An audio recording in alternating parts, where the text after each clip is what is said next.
Yun na nga, magandang gabi mga kadagat. Oh, ito yung huli natin last week na tanigi. Dispiras ngayon ng Pasko, kaya ito, hiwain natin sa likod.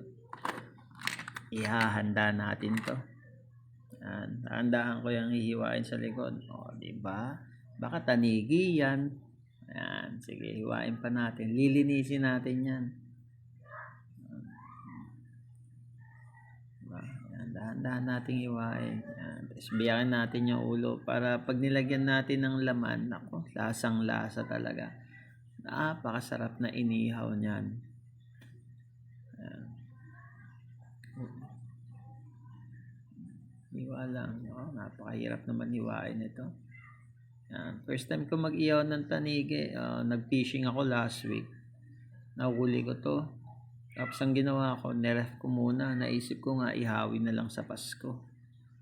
Ito, nililinis ko siya. Tatanggalin ko muna ng mga bituka yan.